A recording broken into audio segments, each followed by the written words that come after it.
Next बात करते हैं हम अस्थि मज्जा व स्रोतस की व्याधियां, जिसमें सबसे पहली डिजीज है आपकी अस्थि मज्जा विकृति। तो देखिए बात करते हैं अस्थि मज्जा विकृति के बारे में। बहुत ज़्यादा डिटेल्ड किसी भी संहिता में ये दिया हुआ नहीं है, ये टॉपिक जो यहाँ है वो कंप्लीट मैटर है।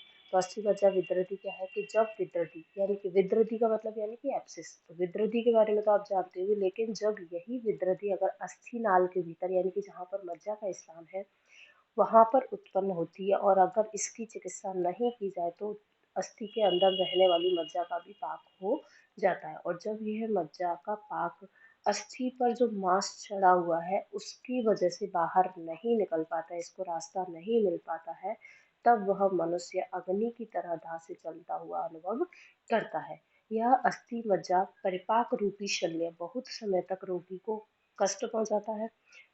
देखिए होता क्या है कि जैसे ये कोई बोन है, इसके अंदर बोन मैरो हो रन कर रही है, यहाँ पे कोई एब्सिस हो जाए तो ये मज्जा का पाक होगा। अब ये अस्थि के ऊपर तो कई सारी मसल्स होती हैं, फैट होती है, तो इसकी वजह से ये जो पकी हुई जो मज्जा है वो बाहर नहीं निकल पाती, तो अंदर ही अंदर इसमें क्या होता रहता है, दाह होता रहता है और रोगी को बहुत कष्ट पहुंचता है। लेकिन जब उसको कष्ट होगा और जब आपको पता चल जाता है तो हम शस्त्र कर्म द्वारा अस्थि का भेदन करके उस पकी हुई मज्जा को पूरे रूप को पूरा का पूरा बाहर निकाल देते हैं। तो वो स्राव कैसा निकलता है ये पूछा जा सकता है आपसे, यही पॉजिटिव है।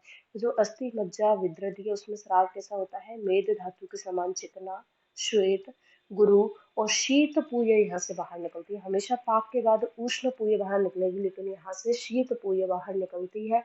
और सभी दोषों से युक्त इसी पाक को हम क्या कहते हैं, अस्थि विदृति कहते हैं। क्लियर बात। चिकित्सा कैसे करोगे, विदृति में पाक होने पर सफलता अनिश्चित रहती है, यानी कि एक बार उसमें पाक हो गया तो पता नहीं कैसे ठीक होगा कि नहीं, इसीलिए इसकी चिकित्सा हमेशा हमें आजादी समझकर करनी चाहिए। सबसे पहले स्नेहन स्वेदन कराना है रोगी का, उसके बाद रक्त मोक्षण कराना है। रक्त मोक्षण कराने के बाद जब विदृति जिस तरीके से विदृति में पाक हो जाता है उसी तरीके की आपको चिकित्सा अस्थि मज्जा विदृति के अंदर करनी है। पूय रहित व्रण का शोधन, जब पूरी पूय निकल जाए तो व्रण का शोधन करना है। कैसे करना है, तिक्त द्रव्यों के क्वाथ से तथा तिक्त द्रव्यों के क्वाथ से सिद्ध घृत का हमें क्या करना है, पान और व्यक्ति को कराना है। यदि विदृति से मज्जा का बहना बंद ना हो तो संशोधन क्वाथों का प्रयोग करना चाहिए। तो इतनी सी ही इसकी चिकित्सा है, कोई भी क्वेश्चन आपसे एग्जाम में यहाँ से नहीं पूछा जाएगा। जो नेक्स्ट क्वेश्चन है, जो नेक्स्ट टॉपिक है संधिगत वात, क्वेश्चन यहाँ से आता है 5 मार्क्स में, ये टॉपिक आपसे एग्जाम में पूछा जाता है संधिगत वात, और इसका मॉडर्न कोरिलेशन भी आपके सिलेबस में है, ऑस्टियोआर्थराइटिस, तो सारी बात करेंगे।